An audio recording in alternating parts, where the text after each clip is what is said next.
मामला अमृतसर के गांव मुच्छल का है, जहां बलविंदर कौर नाम की औरत जो गांव में पिछले 20 साल से नाजायज़ शराब का कारोबार धड़ल्ले से चला रही थी, जिसकी जहरीली शराब पीने से मरने वालों की संख्या लगातार बढ़ती जा रही है। सबसे पहले अमृतसर के गांव मुच्छल में मौतों का सिलसिला शुरू हुआ, जिसमें 29 जुलाई की रात को 4 लोगों की मौत हुई, जिनका बिना पोस्टमार्टम किए ही संस्कार कर दिया गया। लेकिन मौतों का सिलसिला लगातार बढ़ने लगा और अब 11 मौतें हो चुकी हैं। गांव मुच्छल में शोक और विरोध का माहौल बना हुआ है, जिसका विरोध भी हो रहा है। सबसे बड़ी विडंबना यह भी है कि बलविंदर कौर महिला के पति की भी इसी शराब के पीकर मौत हो गई थी। इतना ही नहीं, इसके अलावा तरन तारण और बटाला से भी जहरीली शराब पीने से कई मौतें हुई हैं। तरन तारण से 12 लोगों और बटाला से भी 7 के मरने की खबर है। लेकिन एक और सवालिया निशान है कि पुलिस ने अकेली बलविंदर कौर को ही क्यों पकड़ा, जबकि और भी बहुत से लोग यहाँ शराब बेचते हैं। शराब माफिया के खिलाफ गांव वालों का कहना है कि यहां कोई भी सरकार हो, पिछले 20 साल से इस गांव में इसी तरह शराब और अन्य नशा धड़ल्ले से बिक रहा है। पुलिस के आला अधिकारियों के मुताबिक इस मामले में बलविंदर कौर महिला को गिरफ्तार किया है और बाकी आरोपियों के लिए छापेमारी शुरू कर दी गई है। यूथ अकाली दल का कोर कमेटी मैंबर है। मैनू इत्थे आन के पता लगा कि इत्थे बहुत ही दर्दनाक घटना जो कल वापरी है, ਉਹਦੇ ਵਿੱਚ 11 ਪਰਿਵਾਰਾਂ ਦੇ ਚਿਰਾਗ ਜਿਹੜੇ ਬੁੱਝ ਚੁੱਕੇ ਨੇ। ਤੁਸੀਂ ਜਾ ਕੇ ਦੇਖੋ, ਕਈ ਘਰਾਂ 'ਚ ਕੋਈ ਬੰਦਾ ਨਹੀਂ ਰਹਿ ਗਿਆ, ਸਿਰਫ ਜਨਾਨੀਆਂ ਰਹਿ ਗਈਆਂ ਨੇ।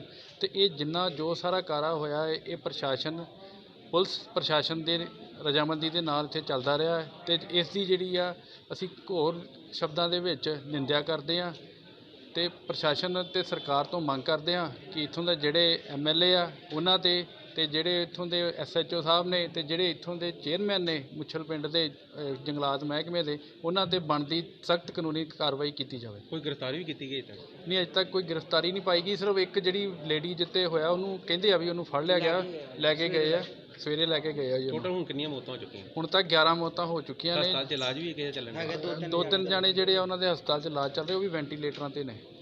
ਸਰ, ਹਮੇਸ਼ਾ ਹੀ ਕਾਂਗਰਸ ਵੱਲੋਂ ਕਿਹਾ ਗਿਆ ਕਿ ਅਕਾਲੀ ਦਲ ਦੇ ਟਾਈਮ ਤੇ ਨਸ਼ਾ ਵਿਕਦਾ ਹੈ। ਜਦੋਂ ਅਕਾਲੀ ਦਲ ਦੀ ਸਰਕਾਰ ਨਹੀਂ, ਕਾਂਗਰਸ ਦੀ ਸਰਕਾਰ ਹੈ, ਤੇ ਨਸ਼ੇ 'ਚ ਕੋਈ ਵੀ ਕਮੀ ਨਹੀਂ। ਕੀ ਕਹਿਣਾ ਚਾਹੁੰਦੇ ਹੋ? ਦੇਖੋ ਜੀ, ਤੁਸੀਂ ਟਾਈਮ ਦੇ ਟਾਈਮ ਇੱਥੇ ਅਖਬਾਰਾਂ ਦੇ ਵਿੱਚ, ਤੁਹਾਡੇ ਸੋਸ਼ਲ ਮੀਡੀਆ ਦੇ ਵਿੱਚ ਵੀ ਇਹ ਆਉਂਦਾ ਰਹਿੰਦਾ ਹੈ ਕਿ ਕਿਵੇਂ ਜਿਹੜਾ ਜੰਡਿਆਲਾ ਗੁਰੂ ਹਲਕਾ ਹੈ, ਇਹਦੇ ਵਿੱਚ ਨਸ਼ਿਆਂ ਦਾ ਨਹਿਰ ਜੋ ਹੈ ਦਰਿਆ ਵਗ ਰਿਹਾ ਹੈ। ਆਮ ਹੀ ਖਬਰਾਂ ਲੱਗਦੀਆਂ ਰਹਿੰਦੀਆਂ, ਜੰਡਿਆਲੇ ਸ਼ਹਿਰ ਦੀਆਂ ਲੱਗਦੀਆਂ ਜੀ, ਠੀਕ ਹੈ ਜੀ, ਵੱਖ-ਵੱਖ ਪਿੰਡਾਂ ਦੀਆਂ ਲੱਗਦੀਆਂ। ਇੱਥੋਂ ਦੇ ਲੋਕਾਂ ਨੇ ਵੀ ਪ੍ਰਸ਼ਾਸਨ ਨੂੰ ਕਈ ਵਾਰ ਜਿਹੜੀਆਂ ਦਰਖਾਸਤਾਂ ਦਿੱਤੀਆਂ ਸੀਗੀਆਂ, ਬੇਨਤੀ ਕੀਤੀ ਸੀ ਵੀ ਸਾਡੇ ਇੱਥੇ ਨਜਾਇਜ਼ ਸ਼ਰਾਬ ਦਾ ਧੰਦਾ ਚੱਲ ਰਿਹਾ, ਪਰ ਪ੍ਰਸ਼ਾਸਨ ਨੇ ਕੋਈ ਵੀ ਕਾਰਵਾਈ ਨਹੀਂ ਕੀਤੀ। ਤੇ ਜਿਸ ਦਾ ਨਤੀਜਾ ਇਹ ਅੱਜ ਆ ਨਿਕਲਿਆ ਕਿ 11 ਪਰਿਵਾਰਾਂ ਦੇ ਜਿਹੜੇ ਚਿਰਾਗ ਆ ਉਹ ਬੁੱਝ ਚੁੱਕੇ ਨੇ। ਪਿੰਡ ਦਾ ਨਾਮ? ਮੈਂ ਜੀ ਪਿੰਡ ਮੁੱਛਲ ਤੋਂ ਸਾਬਕਾ ਸਰਪੰਚ ਸੁਖਰਾਜ ਸਿੰਘ। ਮੇਰੇ ਕਜ਼ਨ ਬ੍ਰਦਰ ਦੀ ਵੀ ਸਵੇਰ ਰਾਤੀ ਡੈਥ ਹੋਈ ਆ 2 ਵਜੇ। ਤੇ ਅਸੀਂ ਵੀ ਇਸ ਚੀਜ਼ ਤੋਂ ਪੀੜਤ ਹੋਏ ਆ, ਜਿਹੜੀ 10 ਲੋਕ 11 ਲੋਕ ਦੀ ਮੌਤ ਹੋ ਗਈ, ਉਹ 'ਚ ਅਸੀਂ ਵੀ ਹਾਂ। ਸਾਡਾ ਪਰਿਵਾਰ ਵੀ ਇਸ ਲਪੇਟ 'ਚ ਆ ਚੁੱਕਾ। ਬਹੁਤੇ ਲੋਕ ਤਾਂ ਕਰੋਨਾ ਦੀ ਮਾਰ 'ਚ ਆਏ, ਪਰ ਸਾਡੇ ਪਿੰਡ ਜ਼ਹਿਰੀਲੀ ਸ਼ਰਾਬ ਦੀ ਮਾਰ ਹੇਠ ਸਾਡਾ ਪਰਿਵਾਰ ਆਇਆ। ਔਰ ਫਿਰ ਵੀ ਕੋਈ ਸਾਡੀ ਕਿਤੇ ਸੁਣਾਈ, ਕਿਤੇ ਕੋਈ ਕਾਰਵਾਈ ਅਜੇ ਤੱਕ ਕੋਈ ਨਹੀਂ। ਹੋਣਾ ਕੀ ਹੈ, ਪ੍ਰਸ਼ਾਸਨ ਨੇ ਅੱਖਾਂ ਵੀ ਨਹੀਂ ਭਜਾਈਆਂ ਕਿਉਂਕਿ ਕੋਈ ਅਜੇ ਤੱਕ ਨਾ ਅਧਿਕਾਰੀ, ਨਾ DC, ਨਾ SDM, ਕੋਈ ਤਹਿਸੀਲਦਾਰ, ਕੋਈ ਅਫਸਰ ਅਜੇ ਤੱਕ ਇੱਥੇ ਪਹੁੰਚਿਆ ਹੀ ਨਹੀਂ। ਕੱਲ੍ਹ ਸ਼ਾਮ ਦਾ ਟਾਈਮ ਸੀ ਤੇ ਪਿੰਡ ਵਾਲਿਆਂ ਦਾ ਕਹਿਣਾ ਕਿ ਸਾਡੇ ਘਰ ਦੇ 6 ਪਿੰਡ ਦੇ ਜੀ ਜਾ ਚੁੱਕੇ ਨੇ, ਤੇ ਜਦ ਕਿ SHO ਦਾ ਕਹਿਣਾ ਕਿ ਸਿਰ 4 ਮੌਤਾਂ ਹੋਈਆਂ ਤੇ ਕੋਈ ਜੇਰੇ ਇਲਾਜ ਵਿੱਚ ਨਹੀਂ। ਤੇ ਘਰ ਪਿੰਡ ਵਾਲਿਆਂ ਦਾ ਕਹਿਣਾ ਕਿ ਹਸਪਤਾਲ 'ਚ ਵੀ ਦਾਖਲ। ਕੀ ਕਹਿਣਾ ਚਾਹੁੰਦੇ? ਵੇਖੋ, ਤਾਂ 10 ਮੌਤਾਂ ਇੱਕਦਮ 11 ਹੋਈਆਂ। ਇਹ ਤਾਂ ਫਿਰ ਪਰ ਇੱਥੋਂ ਤੁਹਾਨੂੰ ਸਾਰੀਆਂ ਚੀਜ਼ਾਂ ਤੁਹਾਨੂੰ ਸਾਫ਼ ਪਤਾ ਲੱਗਦੀਆਂ ਵੀ ਜੇ ਪ੍ਰਸ਼ਾਸਨ ਤੁਹਾਨੂੰ ਕਹਿ ਰਿਹਾ, ਪ੍ਰੈਸ ਨੂੰ, ਉਹ ਤਾਂ ਆਪਣੀ ਸਟੇਟਮੈਂਟ ਦੇ ਰਿਹਾ। ਇਹ ਤਾਂ ਫਿਰ ਪ੍ਰਸ਼ਾਸਨ ਇਸ ਗੱਲ ਦੀ ਤੇ ਆਪ ਹੀ ਦੱਸ ਸਕਦਾ ਵੀ ਇਹ ਕਿਉਂ ਕਹਿ ਰਹੇ ਜਾਂ ਕੀ ਗੱਲ ਹੋਈ। ਤੇ ਕਿਹਦੀ ਕਿਉਂ ਸ਼ਰਾਬ ਵੇਚਦਾ, ਕਿਹਦੀ ਸ਼ਰਾਬ ਵੇਚਦਾ? ਵੇਖੋ ਜੀ, ਅੱਜ ਤੱਕ ਤੇ ਬੀਬੀ 'ਤੇ ਪਰਚਾ ਦਿੱਤਾ, ਬਲਵਿੰਦਰ ਕੌਰ 'ਤੇ ਹੀ, ਉਹਦੇ ਨਾਮ 'ਤੇ ਹੀ। ਅਕਸਰ ਸ਼ਰਾਬ ਪੀਤੀ ਬੰਦਿਆਂ ਨੇ ਤੇ ਡੈਥ ਹੋਈ। ਗ੍ਰਿਫਤਾਰੀ ਵੀ ਹੋਈ ਕੋਈ? ਗ੍ਰਿਫਤਾਰੀ ਬਲਵਿੰਦਰ ਕੌਰ ਦੀ ਹੋਈ ਸ਼ਾਇਦ। ਤੇ ਹੋਰ ਵੀ ਕੋਈ ਪਤਾ ਨਹੀਂ ਹੋਰ ਕੋਈ ਅਜੇ। ਵੇਖੋ, ਕੋਈ ਹੈ ਹੀ ਨਹੀਂ। ਕਿ ਪ੍ਰਸ਼ਾਸਨ ਜਿਹੜਾ ਵਾ ਬਸ ਆਪਣਾ ਹੀ ਕੰਮ ਬਸ ਉਹ ਵਿਖਾਵਾਬਾਜੀ ਕਰ ਰਿਹਾ, ਕੋਈ ਬਹੁਤੀ ਜ਼ਿਆਦਾ ਮਦਦ ਕਰਨ। ਮੌਤਾਂ ਹੋ ਚੁੱਕੀਆਂ ਸੀ ਟੋਟਲ ਮੌਤਾਂ ਮੇਰੇ ਨਾਲ ਹੁਣ ਇੱਕ ਫਿਰ ਪਤਾ ਲੱਗਾ, ਲੇਟੈਸਟ 2 ਮੌਤਾਂ ਹੋ ਰਹੀਆਂ। ਟੋਟਲ ਕਿੰਨੀਆਂ? ਟੋਟਲ ਮੇਰੇ ਨਾਲ 11 ਹੋ ਚੁੱਕੀਆਂ। 11 ਤੇ 2 ਬਾਹਰ ਦੀਆਂ, 12-13 ਤੋਂ ਪਹੁੰਚ ਗਿਆ। 4-5 ਬੰਦੇ ਹੋਰ ਇਲਾਜ ਦੇ ਅਧੀਨ ਚੱਲ ਰਹੇ ਆ। ਉਹ ਸੱਚੇ ਪਾਤਸ਼ਾਹ ਸੁੱਖ ਰੱਖੇ ਤੇ ਉਹਨਾਂ ਬੰਦਿਆਂ ਦਾ ਮਹਾਰਾਜ ਬਚਾਅ ਕਰੇ। ਚਲੋ ਜਿਨ੍ਹਾਂ ਦੀ ਹੋ ਗਈ ਉਹ ਤੇ ਹੋ ਗਈ, ਸਤਿਗੁਰ ਬਚਾਅ ਰੱਖੇ ਉਹਨਾਂ ਦਾ ਵੀ। ਇਸੇ ਹੋਈ ਅਰਦਾਸ ਕਰਦੇ ਜੋ ਸਾਡੇ ਨਾਲ ਭਾਣਾ ਵਾਪਰਿਆ, ਬਾਕੀ ਪਰਿਵਾਰਾਂ ਨੂੰ ਨਾ ਵਾਪਰੇ।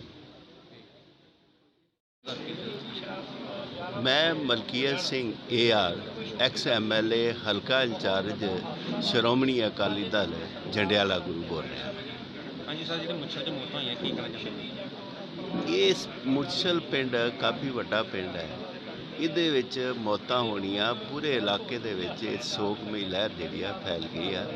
ਸਾਰਾ ਇਲਾਕਾ ਇੱਕ ਵਾਰੀ ਸੁੰਨ ਹੋ ਕੇ ਬੈਠ ਗਿਆ ਕਿ ਇੰਨੀਆਂ ਮੌਤਾਂ, ਤੇ ਫਿਰ ਗਰੀਬ ਘਰਾਂ ਦੇ ਵਿੱਚ ਰੋਟੀ ਰੋਜੀ ਦਾ ਵੀ ਕੁਛ ਜਾਣਾ ਇੱਕ ਬਰਦਾਸ਼ਤ ਤੋਂ ਬਾਹਰ ਹੈ ਲੋਕਾਂ ਦੇ। ਔਰ ਇਹ ਸਿੱਧੀ ਦੀ ਸਿੱਧੀ ਜ਼ਿੰਮੇਵਾਰੀ ਪ੍ਰਸ਼ਾਸਨ ਦੀ ਆ, ਔਰ ਪ੍ਰਸ਼ਾਸਨ ਜੋ ਮੌਕੇ ਦੀ ਹਕੀਮਤ ਹੈ ਉਹਦੇ ਅਧੀਨ ਚੱਲਦਾ ਹੈ ਤੇ ਉਹਨਾਂ ਦੀ ਹੈ। ਕੱਲ ਐਸਾ ਚਲੋ ਬਾਈਟ ਦਿੱਤੀ ਗਈ ਸਾਨੂੰ ਮੀਡੀਆ ਨੂੰ ਕਿ ਉਹਨਾਂ ਨੇ ਕਹਿਣਾ ਕਿ 4 ਮੌਤਾਂ ਹੋਈਆਂ, ਜਦ ਕਿ ਪਿੰਡ ਵਾਲਿਆਂ ਘਰ ਵਾਲਿਆਂ ਦਾ ਕਹਿਣਾ ਕਿ ਸਾਡੇ ਪਿੰਡ ਦੇ 6 ਜੀ ਮਾਰੇ ਗਏ ਤੇ ਨਾ ਹੀ ਪੋਸਟਮਾਰਟਮ ਕਰਾਏ ਗਏ। 4 ਜੀਆਂ ਦਾ ਤੇ ਪੋਸਟਮਾਰਟਮ ਤੋਂ ਬਗੈਰ ਉਹਨਾਂ ਨੂੰ ਡਰਾ ਧਮਕਾ ਕੇ ਕਰਾ ਦਿੱਤਾ ਗਿਆ। ਫਿਰ ਬਾਅਦ ਦੇ ਵਿੱਚ ਹੁਣ ਕੀਤਾ ਗਿਆ ਉਹ ਜੋ ਇੱਕ ਬੀਬੀ ਅੜ ਗਈ ਕਿ ਨਹੀਂ ਅਸੀਂ ਤੇ ਕਰਾਵਾਂਗੇ। DSP ਦਾ ਕੀ ਮਤਲਬ ਹੈ ਕਿ ਉਹਨਾਂ ਨੂੰ ਉੱਥੇ ਲੈ ਜਾਵੇ ਖਿੱਚ ਕੇ ਤੇ ਉੱਥੇ ਉਹ ਪ੍ਰੇਰਨਾ ਕਰੇ ਆਹ ਕਰੋ ਤੇ ਆਹ ਨਾ ਕਰੋ, ਗੱਲ ਤਾਂ ਨਹੀਂ ਹੈ। ਇੱਥੇ ਪ੍ਰਸ਼ਾਸਨ ਦੀ ਨਲਾਇਕੀ ਨਹੀਂ ਰਹੀ। ਹਾਂ ਨਹੀਂ, ਪ੍ਰਸ਼ਾਸਨ ਦਾ ਵੀ ਇਹਦੇ 'ਚ ਉਹ ਰਲਵਾਂ ਹੱਥ ਸੀ ਉਹਨਾਂ ਦੇ ਨਾਲ, ਤਾਂ ਹੀ ਇਹ ਸਾਰਾ ਕੁਝ ਹੁੰਦਾ ਸੀ। ਨਾਮ ਦੱਸ ਕੇ। ਮੇਰਾ ਨਾਮ ਮਨਪ੍ਰੀਤ ਕੌਰ, ਮੈਂ ਉਹਨਾਂ ਦੀ ਭਰਜਾਈ ਲੱਗਦੀ ਆ ਛੋਟੀ। ਕੀ ਨਾਂ ਹੈ ਉਹਨਾਂ ਦਾ? ਉਹਨਾਂ ਦਾ ਨਾਮ ਜੋਗਾ ਸਿੰਘ ਸੀ। ਕੀ ਗੱਲ ਹੋਈ? ਉਹ ਸ਼ਰਾਬ ਪੀ ਕੇ ਆਏ ਪਰਸੋਂ। ਕੱਲ ਸਵੇਰ 7 ਵਜੇ ਕਹਿੰਦੇ ਵੀ ਮੇਰੇ ਦਿਲ ਨੂੰ ਘਬਰਾਹਟ ਹੋ ਜਾਂਦੀ, ਮੈਨੂੰ ਸਾਹ ਨਹੀਂ ਜੋ ਆਉਂਦਾ, ਮੈਨੂੰ ਲੈ ਜਾਓ ਕਿਤੇ। ਹਾਂਜੀ, ਤੇ ਬਾਹਰ ਲੈ ਕੇ ਗਏ ਹਸਪੀਟਲ, 3-4 ਘੰਟੇ ਉੱਥੇ ਰਿਹਾ ਵਾ, ਫਿਰ ਘਰੇ ਲਿਆਂਦਾ, ਫਿਰ ਨਹੀਂ ਆਉਂਦਾ, ਮੈਨੂੰ ਸਾਹ ਆਉਂਦਾ।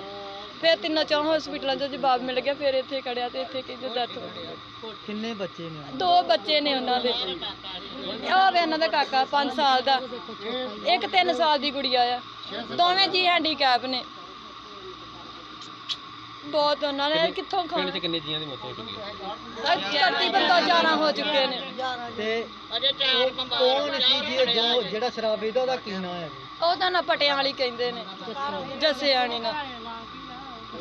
ਹਾਂਜੀ। मेरा नाम अमनदीप कौर। ਆ ਜਿਹੜੇ ਬਲਵਿੰਦਰ ਕੌਰ ਕੀ ਲੱਗਦਾ? वो मेरी मामी जी है। ਹਾਂਜੀ, ਉਹ ਕਹਿੰਦੇ ਉਹਨਾਂ ਦੇ ਨਾਂ ਲੱਗਾ ਸ਼ਰਾਬ ਵੇਚਣ ਦਾ, ਕੀ ਕਹਿਣਾ ਚਾਹੁੰਦੇ ਉਹਦੇ ਬਾਰੇ? ਅਸੀਂ ਤਾਂ ਇਹ ਕਹਿਣਾ ਚਾਹੁੰਦੇ ਆ ਕਿ 10 ਲੋਕ ਪਿੰਡ 'ਚ ਸ਼ਰਾਬ ਵੇਚਦੇ ਹੋਣਗੇ ਤੇ ਕੀ ਗੱਲ ਉਹਨਾਂ ਦਾ ਇਕੱਲਿਆਂ ਦਾ ਨਾਮ ਆਏਗਾ? कानून को ये सोचना चाहिए कि वो अकेले नहीं है, जिम्मेदार सब लोग हैं, जितने लोग बेचते हैं। ਅਸਲ ਪਿੰਡ 'ਚ 11 ਦੇ ਕਰੀਬ ਮੌਤਾਂ ਹੋ ਚੁੱਕੀਆਂ ਨੇ। तो वो जिम्मेदार खुद है, अकेले इनके नाम आ रहा है और कोई नहीं है। ਪਤਾ ਲੱਗਾ ਕਿ ਉਹਨਾਂ ਦੇ ਪਤੀ ਦੀ ਵੀ ਮੌਤ ਹੋ ਗਈ।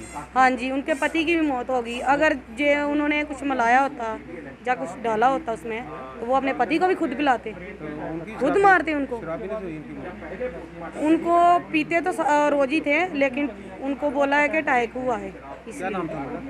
उनका जसवंत सिंह। कब मौत कब हुई? कल? कल हुई ना,